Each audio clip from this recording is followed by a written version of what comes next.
destoava do negócio. Amém? Glória a Deus. Assente-se, por favor. Boa noite, igreja, graça e paz.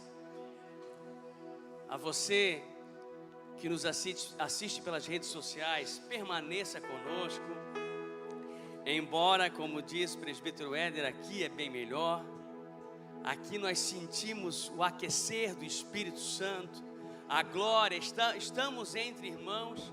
Aqui é melhor, mas fique até o final, o Senhor vai falar contigo, amém? Uma palavra breve, nós temos a ministração da ceia. Eu tento ser breve, mas às vezes eu acabo me alongando. Às vezes eu olho um texto lá e diz que Senhor, é isso, mas parece que não vai fluir. E a gente começa a meditar e começa a trabalhar em cima do texto e as coisas vão aparecendo, a luz vai clareando a nossa mente, porque o Espírito trabalha, o coração se enche e acaba trazendo algo aqui que já ministrou ao meu coração. Mateus capítulo 25, verso 31. Eu coloquei um tema lá que diz: acesse o que já é seu, está lá no Canva. Se você já viu lá, pode baixar lá. E fala assim, verso 31 a seguir, Mateus capítulo 25 fala assim: quando o Filho do Homem vier na sua majestade e todos os anjos com ele, então se assentará no trono da sua glória. Todas as nações serão reunidas em sua presença, e ele separará um dos outros, como o pastor separa as ovelhas dos cabritos ou bodes, depende da sua versão. Porá as ovelhas à sua direita e os cabritos à sua esquerda. Então dirá aos que estiverem à sua direita: venham, benditos de meu Pai, venham herdar o reino que está preparado para vocês desde a fundação do mundo. Porque tive fome e vocês me deram de comer, tive sede e vocês me deram de beber. Eu era forasteiro e vocês me hospedaram. Eu estava nu e vocês me vestiram, enfermo e me visitaram, preso e foram me ver. Então os justos perguntarão: quando foi que vimos o Senhor com fome e lhe demos de comer, ou com sede e lhes demos de beber? E quando foi que vimos o Senhor como forasteiros e o hospedamos, ou nu e o vestimos? E quando foi que vimos o Senhor enfermo ou preso e fomos visitá-lo? O rei respondendo lhes dirá: em verdade lhes digo que sempre que o fizeram a um destes pequeninos meus irmãos, ou melhor, sempre que o fizeram a um destes meus pequeninos irmãos, foi a mim que fizeram. Amém? Senhor Deus eterno Pai, em nome de Jesus, Pai, esta é a Tua palavra. A palavra, Senhor, que já falou ao meu coração, mas, Senhor, que Tu tens algo a falar aos Teus filhos, Pai. Que essa palavra venha ministrar-nos nessa noite. Senhor, trabalha, Senhor. Que essa palavra, que o Teu Espírito venha, Senhor, a lapidar essa palavra e que ela penetre nos corações e venha gerar transformações, e venha gerar, Senhor, mudança de vida, uma nova mente, Senhor, um novo pensar, porque essa é a Tua palavra, Pai. Em nome de Jesus eu te agradeço. Em nome de Jesus, amém. Amém.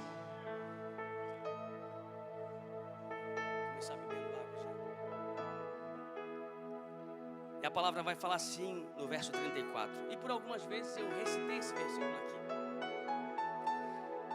Então o rei dirá aos que estiverem à sua direita: venham, benditos de meu Pai, venham herdar o reino que está preparado para vocês desde a fundação do mundo.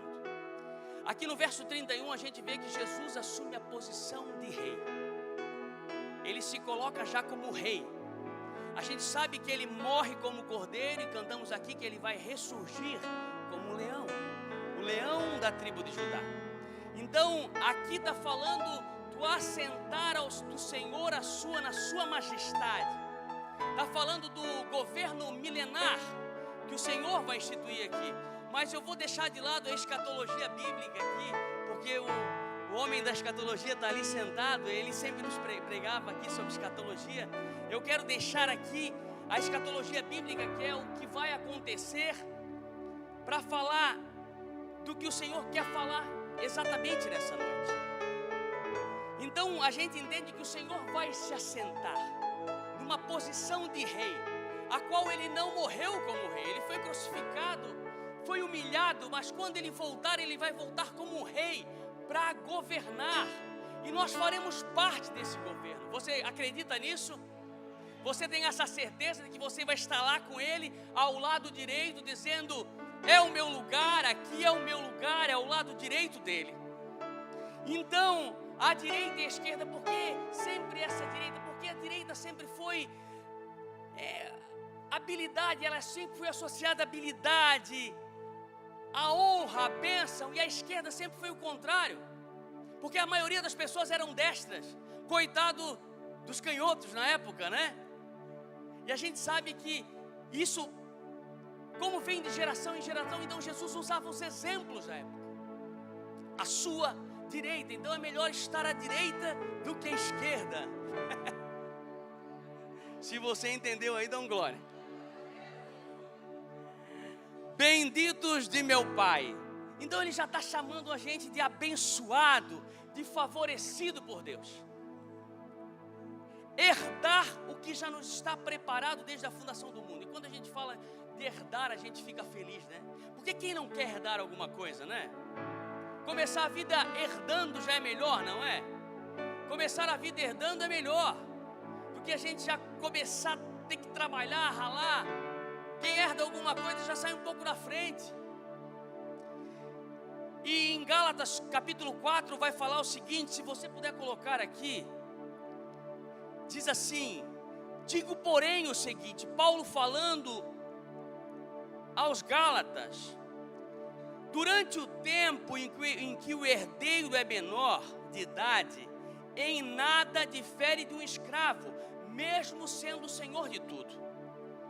Mas está sobre tutores e curadores, até o tempo predeterminado pelo Pai. Assim também nós, quando éramos menores, estávamos escravizados aos rudimentos do mundo. Mas quando chegou a plenitude do tempo, Deus enviou o seu Filho, nascido de mulher, nascido sob a lei, para resgatar os que estavam sob a lei, a fim de que recebêssemos a adoção de filhos. E porque vocês são filhos, Deus enviou o Espírito do seu Filho ao nosso coração, e esse Espírito clama: Abba, Pai. Assim você já não é mais escravo, porém filho, e sendo filho também é herdeiro por Deus. Então Paulo vai testificar à luz da palavra que eu e você somos herdeiros, porque somos filhos. Então os rudimentos eram os elementos básicos e políticos da época, e religiosos, porque eram baseados em crenças que governavam o mundo da época. Então nós não estamos mais, vocês estavam sob os rudimentos do mundo. Agora vocês são livres em Cristo, e essa é a nossa maior herança, a liberdade em Cristo, porque Paulo vai continuar falando em Gálatas 5, verso 1, para a liberdade foi que Cristo vos libertou. Então mesmo com a promessa da herança, se a gente não puder acessar, de nada serve. Se eu e você temos uma herança e não pudermos acessá-la, de nada serve para a gente. E é isso que Paulo estava falando. Nós tínhamos uma herança prometida desde Abraão, mas não podíamos acessá-la, porque éramos escravizados. O povo da época era escravizado pela religião, pela religiosidade que ultrapassou os limites da lei. Então até então nós estávamos escravizados, o povo era escravizado na mente e estava fora do contexto da salvação. Mas existia um tempo definido pelo Pai, o tempo perfeito. Então a gente vai ver que muitos ainda hoje vivem o cristianismo. O Brasil, glórias a Deus, não da forma perfeita, mas é um país que vive o cristianismo, lógico, um cristianismo ainda deturpado, né? Porque a religião fez isso ao longo dos séculos. E essas pessoas são escravizadas pelo pecado, elas estão lá, numa religião, escravizadas pelo pecado, sob a tutela do mundo. Mas também tem cristãos que eram para ser livres e estão sob a tutela da religião. Aquilo que Paulo fala lá de trás, eles estavam sob a tutela da lei. como menor, que ele tem uma herança. Mas o pai diz o seguinte: não, tu é muito pequeno ainda. Tu vai ficar sobre tutor e curador, eles vão cuidar de ti até chegar o tempo que tu tiver a maioridade, a ciência para utilizar esses bens. Então ele nada difere do escravo. Assim éramos nós, tínhamos uma promessa, tínhamos uma herança, mas vivíamos sobre a tutela do pecado ou sobre a tutela da religiosidade que não deixava nós acessarmos essa liberdade em Cristo. Então Paulo vai falar sobre a plenitude do tempo, o tempo perfeito. A plenitude do tempo que Paulo fala que é o tempo perfeito, o tempo onde o céu se alinha com a terra e diz: agora é o momento. Agora é o momento de eu enviar meu filho, de eu enviar ele para fazer uma mudança radical, uma nova metanoia. Ele vai deixar algo de exemplo para essa humanidade. E Jesus nasce de mulher, nascido de mulher. Ele vem ao mundo para mudar a história. Então ele vem para romper a legalidade da lei. E agora Jesus está no centro. Ele é o mediador entre Deus e o homem.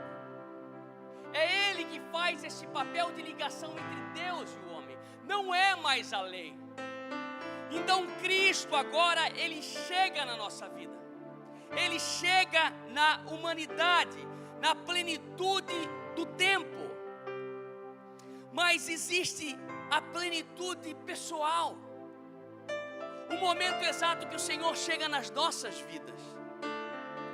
Porque Ele chegou para criar um caminho para a humanidade, mas precisa daquela plenitude pessoal, daquele tempo perfeito na minha e na tua vida, que Ele chega para fazer a diferença. É quando existe um estado de maturidade espiritual, onde talvez a gente ainda está lá, perdido nos nossos pensamentos, perdido nas nossas buscas, nos nossos desvaneios, na nossa busca incessante por coisas, perdidos, querendo achar algo e sabendo que nos falta algo, buscando, trabalhando, incessante, mas sabendo que nos falta algo, que há um vazio para preencher. E é nesse momento, nessa plenitude de tempo, onde o céu se alinha com a terra, e o Senhor diz: é a hora de eu chegar e entrar na vida dele, é hora de eu fazer a diferença, fazer uma restauração, uma transformação. Mas há um preparo para que isso aconteça. Nós precisamos buscar uma preparação. E essa plenitude é um tempo de paz, um tempo de alegria e um tempo de satisfação, porque encontramos algo ao qual havíamos buscado por tempo e tempo. E eu pergunto: como viver essa plenitude? Como buscar e acessar essa plenitude? A primeira coisa que eu e você precisamos entender, que precisa de uma transformação mental, uma mudança de pensamento, uma nova metanoia, um novo modo de pensar, aquilo que está lá em Romanos 12:2.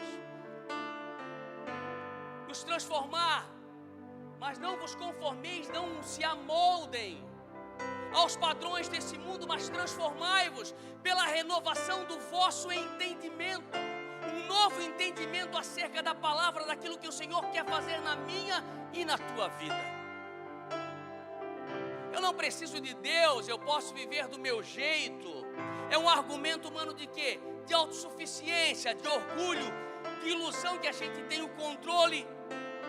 Mas em Provérbios 14:2 vai dizer: há caminhos que para o ser humano parece direito, mas o fim dele é caminho e morte. Então a gente acha que eu posso andar do meu jeito, viver do meu jeito, que está tudo bem. Mas a verdade verdadeira, a verdade em Cristo diz que, não a igreja, né? Mas a verdade em Cristo, nós também dizemos isso, amém? Sem mim nada podereis fazer. Nós entendemos que nós dependemos do Senhor. Outra coisa que está na nossa mente, que a gente às vezes não consegue viver a plenitude, que a gente fala assim: Deus não perdoaria alguém como eu. Porque a pessoa olha para si mesmo e ela não consegue enxergar a graça. Ela olha para os seus erros, ela olha para o seu pecado e ela não consegue enxergar a graça do Senhor. Mas o Senhor veio para mim e para você. A gente carrega essa condenação própria. A gente carrega esses pecados, essa culpa excessiva. E esquece que existe uma graça. Existe um Senhor que na cruz do Calvário disse: está consumado. Um novo e vivo caminho foi aberto para mim e para você. Para que eu e você estivéssemos aqui essa noite, bradando e dizendo: só o Senhor é Rei, só Ele é Rei. A vida cristã é cheia de regras. E eu vou perder a minha liberdade.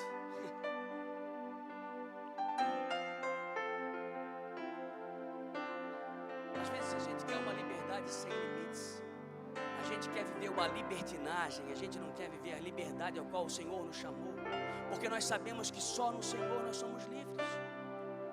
Mas a gente quer viver uma libertinagem. E a palavra vai dizer em 2 Coríntios 3:17: onde está o Espírito do Senhor, ali há liberdade. Fora disso é ilusão. Outro argumento na nossa mente que pessoas ficam dizendo: se Deus é bom, por que existe tanto sofrimento? Se Deus é bom, por que existe tanto sofrimento, duvidando da bondade de Deus, olhando para o mal que o homem mesmo fez? Porque nós carregamos o mal.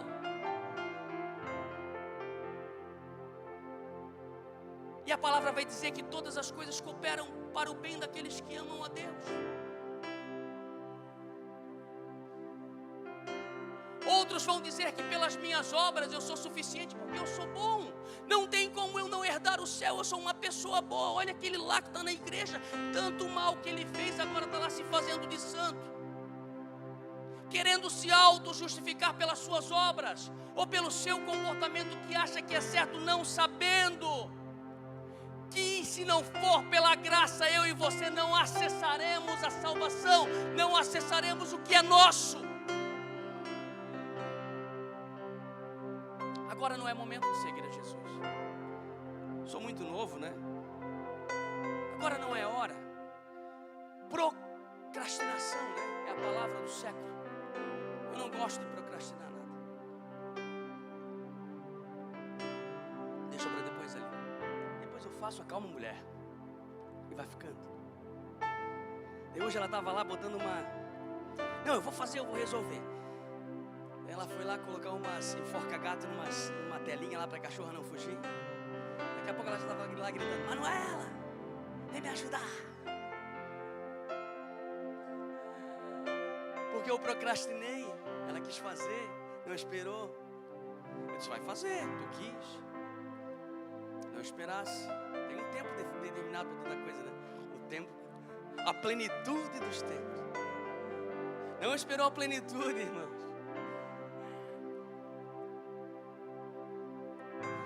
Cristianismo é mais uma religião e não faz diferença. Relativismo, ceticismo, né? O relativismo aceita a existência de várias verdades.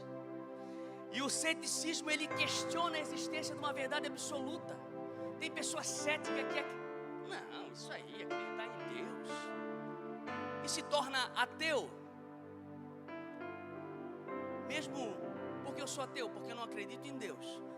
Não acredito em algo que falam que existe, então. Posso pecar agora e me arrepender depois. Paulo vai dizer assim, em Romanos 6, 1 e 2, que diremos então, que continuaremos no pecado para que a graça aumente ainda mais. Ele vai dizer: de modo nenhum. Como viveremos ainda no pecado, nós que já morremos para ele? Então a gente tem que fugir do pecado. Essa mudança de vida que eu e você precisamos carregar e entender é que nós precisamos mudar. o nosso entendimento, um novo entendimento.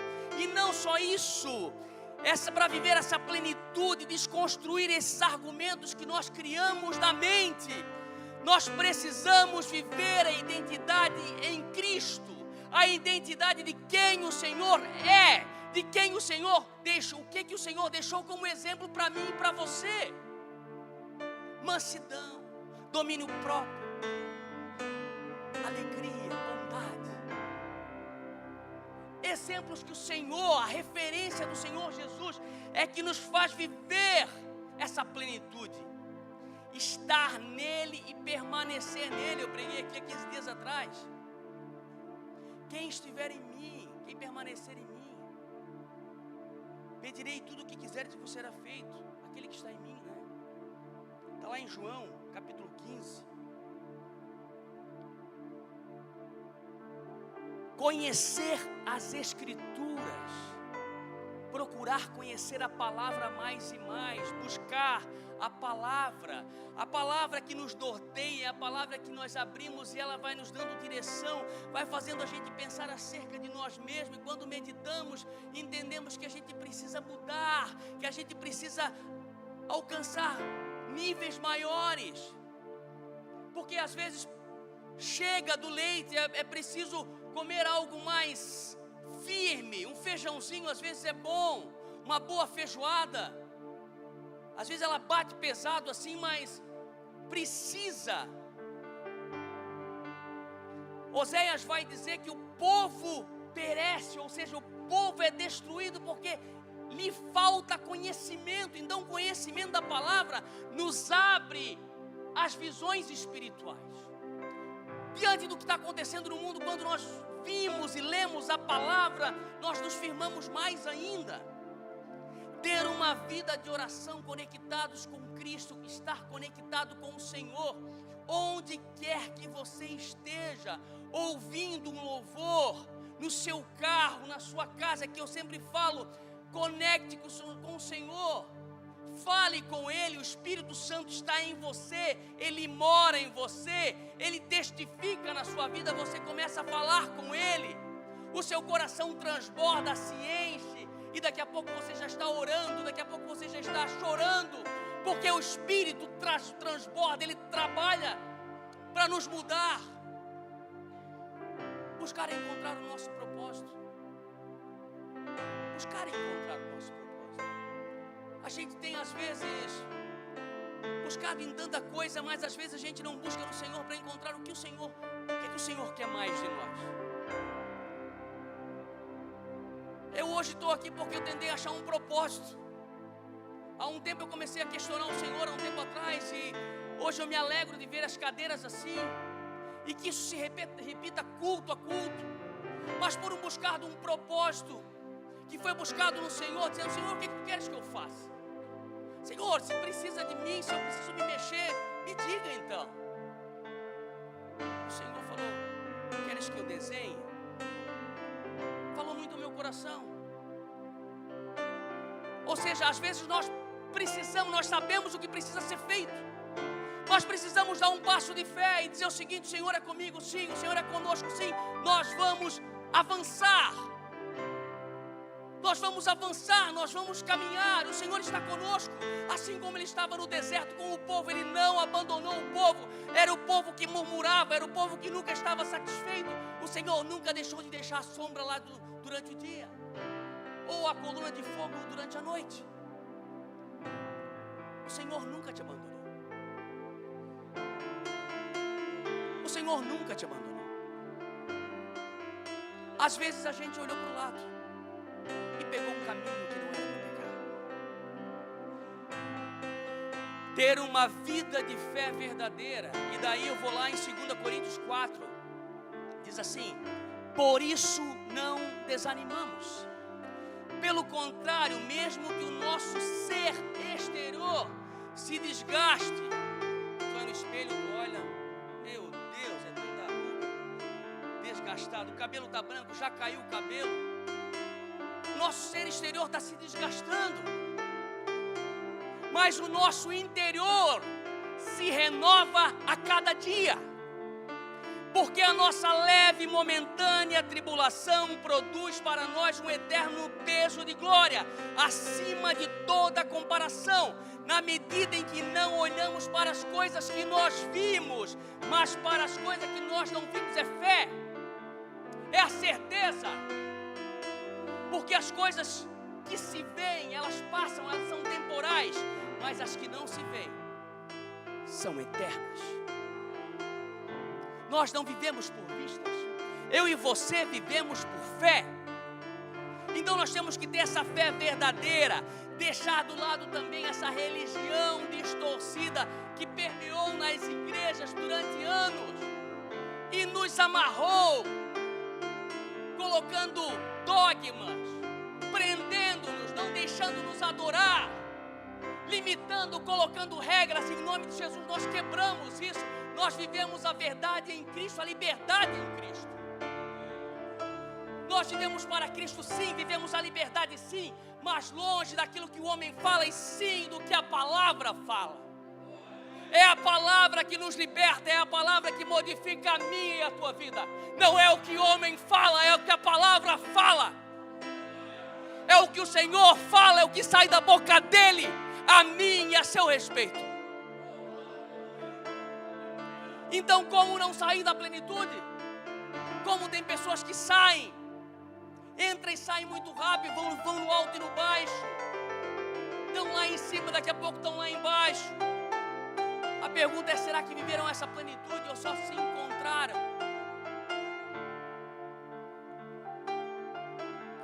Será que viveram uma busca temporal? E Paulo vai dizer, Paulo frisa, ele deixa muito claro que o Filho foi nascido de mulher, ou seja, Jesus tinha natureza humana. E ele nos tira da lei, porque ele vem sem pecado. E ele morre sem pecado. E na cruz do Calvário, ele rasga tudo aquilo que Satanás tinha a nosso respeito. Ele rasga, ele apaga. O véu se rompe de alto a baixo. Agora nós podemos falar com Deus através dele. O véu se rasgou. Temos livre acesso. Só não fala com o Senhor se você não quiser. Nós podemos falar com o Senhor. Não precisamos mais de mediador. Mediador, o melhor sim é Jesus. É Ele o mediador. Não precisa mais de um homem que entre lá no Santo dos Santos e mate um animal para cobrir o meu e o seu pecado. Não, você se arrepende. Mas como aquela mulher que chegou diante do Senhor e ele estavam pronto a matá-la, pronto a apedrejá-la, e ele fala: quem não tem pecado atire a primeira pedra. E foi saindo um a um. Mas no final ele fala só para ela e diz assim: onde estão os teus acusadores? Vá e não peques mais.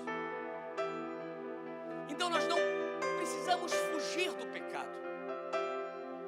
Somos filhos, temos uma herança, e o Senhor não nos deixou só. Em João 14 ele disse: está na hora de eu ir. Se não fosse assim também eu vos teria dito, na casa do meu pai há muitas moradas. Se não fosse assim eu vos teria dito: vou preparar-vos lugar, e quando eu preparar eu venho e buscarei vocês para mim mesmo. Mas ele mandou o Espírito Santo para testificar tudo isso em nós, que eu e você somos filhos e que somos herdeiros. E a herança está aí. Tem 3 tipos de herança: a herança cultural, e que o cristianismo deixou uma herança cultural. É como eu falei, distorcida, mas deixou. Nós celebramos a Páscoa, se bem que a nossa Páscoa é celebrada aqui hoje, né?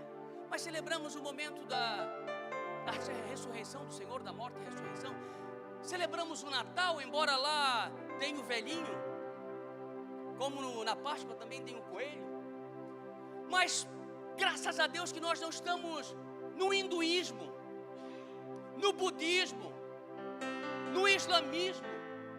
Nós estamos aqui ainda vivendo, como eu falei, ainda totalmente errado, mas um cristianismo. Temos as datas comemorativas cristãs do nosso calendário. E dá-lhe feriado, hein? É força de feriado. Mas estão lá datas referentes a um cristianismo. Então é uma herança cultural nos deixada. Totalmente errada, né? Se olharmos pela palavra, é errada, né? Em muitos aspectos.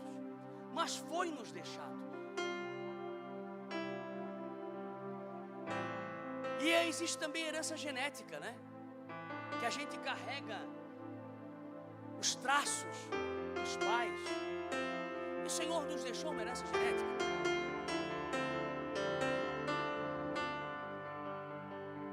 Eles fizeram esse tempo atrás, e estava rodando na internet, eles acharam uma sequência entre as ligações do DNA dos ácidos nucleicos. E uma sequência que se repetia sempre: 10, 5, 6 e 5, 10, 5, 6 e 5, 10, 5, 6 e 5.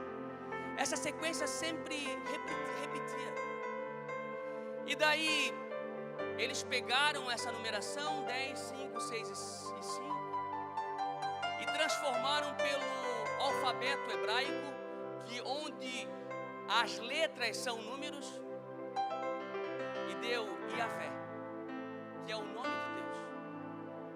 Então no nosso DNA, lá escondidinho, o homem descobriu que a assinatura de Deus está lá.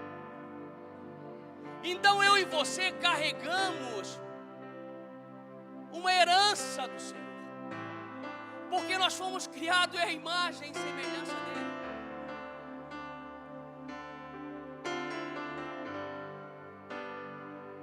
O maior pintor do mundo está. Eu me lembrei dessa canção. E ela não tinha cor, a cruz foi o pincel do autor. O maior pintor do mundo está pintando a minha história.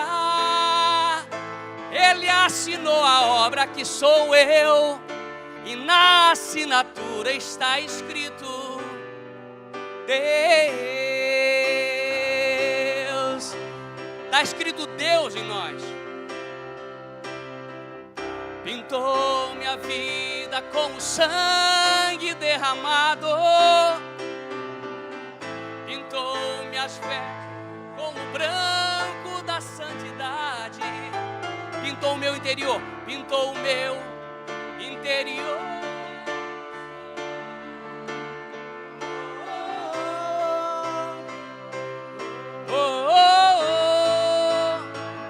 O maior pintor do mundo, quem sabe canta. Está pintando a minha história, e ela não tinha cor, a cruz foi o pincel do autor. O maior pintor do mundo está pintando a minha história. Ele assinou a obra que sou eu, e na assinatura está escrito Deus. Está escrito. Ele nos deu uma herança genética lá no DNA. Mas o que eu e você buscamos é herança material, né? O que eu e você queremos é o que o Senhor tem a nos dar. Não basta só estar escrito o nome dele, a gente quer algo mais dele. A gente quer aquilo que ele nos prometeu. E a gente sabe que as heranças materiais, elas vêm com os seus bens, mas também vêm com os seus deveres. Quem faz o testamento, ele pode deixar lá, como a gente leu. Vai ter um tempo certo para assumir essa posição. Ou vai ter uma forma, tu vai ter que usar isso aqui, mas tens que usar assim. Para te acessar isso aqui, tu vai ter que fazer assim. Então, para acessar aquilo que o Senhor já nos disse que é nosso, nós precisamos também entender que nós temos algumas obrigações, sim. Não é só chegar e andar de qualquer maneira que nós vamos receber e dar tudo bonito. Que de qualquer maneira eu vou receber o que é meu, não. Tem algo predefinido? Tem. Tem um tempo? Tem. mas precisa de uma contrapartida minha e tua. Um se achegar no Senhor, um buscar no Senhor. Nós recebemos uma herança espiritual. 1 Pedro 1, 3 e 4 diz assim, ó: bendito seja Deus e o Pai do nosso Senhor Jesus Cristo, que segundo a sua grande misericórdia, nos regenerou para uma viva esperança, mediante a ressurreição de Jesus Cristo dentre os mortos, para uma herança que não pode ser destruída, que não fica manchada, que não murcha e que está reservada no céu para vocês. 1 Pedro continua ainda assim, 3, versos 8 e 9. Finalmente tenham todos o mesmo modo de pensar, sejam compassivos, fraternalmente amigos, misericordiosos, humildes, não paguem mal com mal, nem ofensa com ofensa. Pelo contrário, respondam com palavras de bênção, pois para isso vocês foram chamados, a fim de receberem bênção por herança. Então, está escrito, existe algo para mim e para você. O Senhor não só largou nós aqui e diga assim, ó, vivam esse tempo determinado para vocês aqui, acabou. Não, o Senhor preparou algo maior para mim e para você. Mas é fato que nós vamos viver as demais coisas quando nós buscamos o reino de Deus. Buscai primeiro o reino de Deus e a sua justiça, e as demais coisas vos serão acrescentadas. O Senhor vai te acrescentar aquilo que tu gosta, aquilo que tu queres, desde que aquilo não faça importância para você na sua vida, desde que aquilo não esteja gravado no teu coração. Nós tivemos aqui, quem são os homens aqui, amém? Levante a mão aqui, amém? Tem bastante homens aí, né? Nós tivemos aqui na quinta passada, uma ministração, quinta passada, uma ministração para homens, retrasada, isso, e foi bem impactante. Mostrou para a gente que a gente não deve entesourar tesouros nesta terra, mas no céu. Então você homem que não veio, você perdeu. Participe conosco. A gente está sempre aprendendo. Depois tem um momento ali atrás que a gente sempre come alguma coisa, como diz o irmão Valdeci, tratar crente a carne só se botar boi para criar aqui atrás, porque é força. Os irmãos comem forte.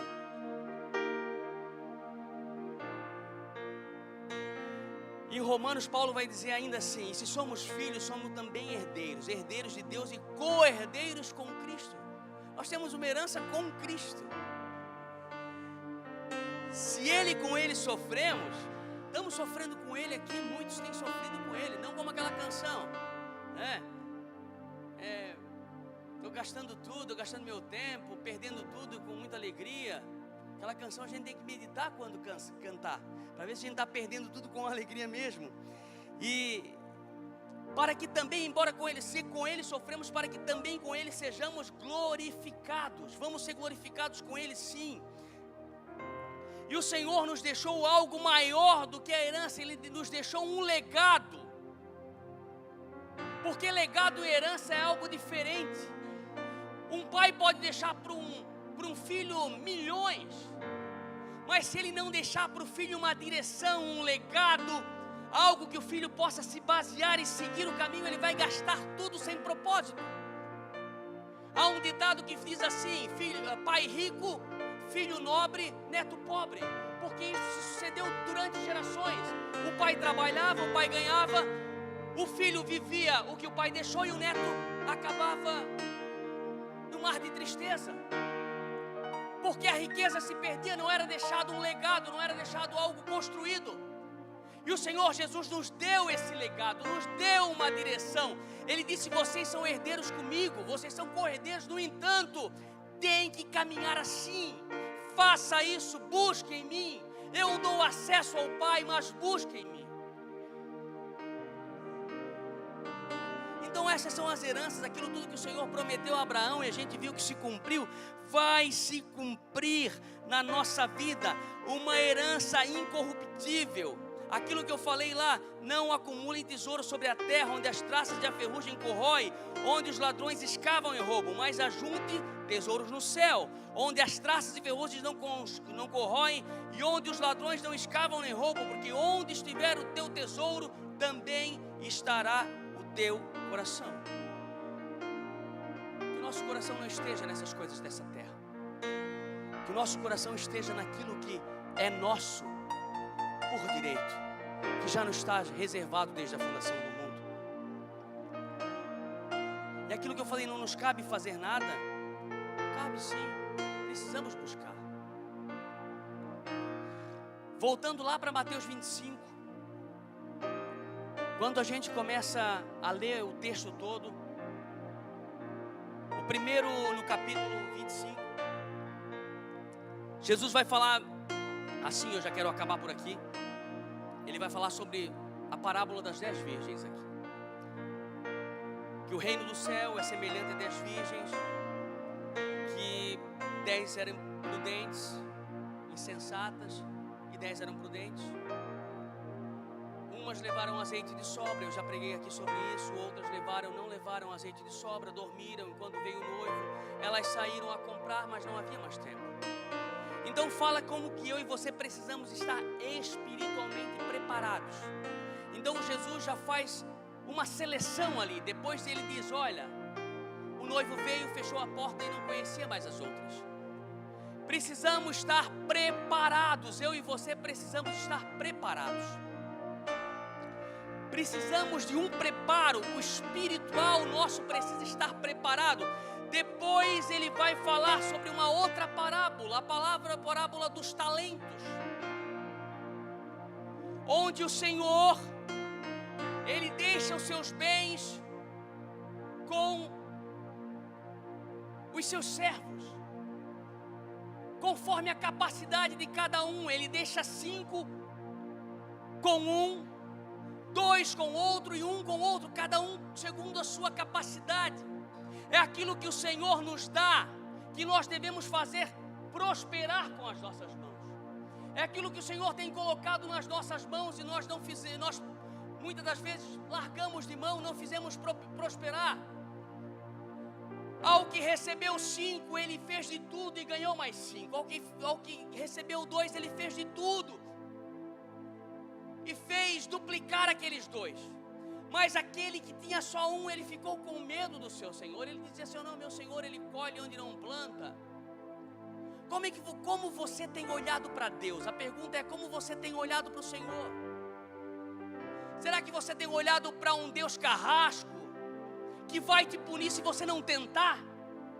Aquele homem, ele faz isso, ele olha e ele prefere esconder. E quando o seu Senhor vem, o seu Senhor diz, por que tu não colocaste nem a juro? Aparta-te de mim. Então nós precisamos entender que o que o Senhor dá, nós precisamos fazer prosperar. São 3 coisas: manter o Espírito, manter a chama do Espírito, fazer prosperar aquilo que o Senhor nos dá. E agora o Senhor está dizendo, para finalizar, quando o Filho do Homem vier, na sua majestade, e ele já chega aqui já separando, ele só vai explicar depois, ele só chega separando o bode de ovelha, porque aqui ele está cobrando aquilo que é a essência nossa, os frutos do Espírito, aquilo que tem que estar na nossa essência, a bondade, a mansidão, trabalhar em prol daqueles que precisam ajudar como igreja, comunidade. E o Senhor já chega separando. Ele vai explicar depois. Tanto é que tem os primeiros dizem assim, mas nós não fizemos nada para ti. Quando é que nós fizemos isso para ti? Ele vai dizer, quando vocês fizeram um pequenino, a mim fizeram. Será que nós estamos fazendo para herdar? Será que nós estamos fazendo o básico como cristãos? E hoje eu pergunto isso para você. Será que estamos fazendo a lição de casa, sendo diferente? mostrando o nosso fruto, mostrando a nossa bondade, mostrando. Nós fizemos isso aqui. Hoje cada um trouxe 1 quilo de alimento não perecível para ajudar. A igreja faz, a igreja ajuda. Temos uma ação social dentro do nosso limite. Não conseguimos fazer mais porque somos um grupo pequeno. Mas eu creio que nós vamos fazer mais ainda para a honra e glória do Senhor. Nós vamos fazer a nossa parte como igreja para chegar diante do Senhor. Vocês fizeram. Vinde, benditos de meu Pai. Vocês foram visitar os órfãos, as viúvas. Vocês alimentaram, vocês oraram por aqueles que estavam enfermos, foram visitar. Que nós possamos carregar isso, para não chegar lá naquele dia e dizer, o Senhor dizer, meu filho, eu não te conheço. Nós temos uma herança. O Senhor já deixou para mim e para você. A palavra do Senhor está escrito. Ele deixou claro o que eu e você temos direito. Nós precisamos fazer a nossa parte.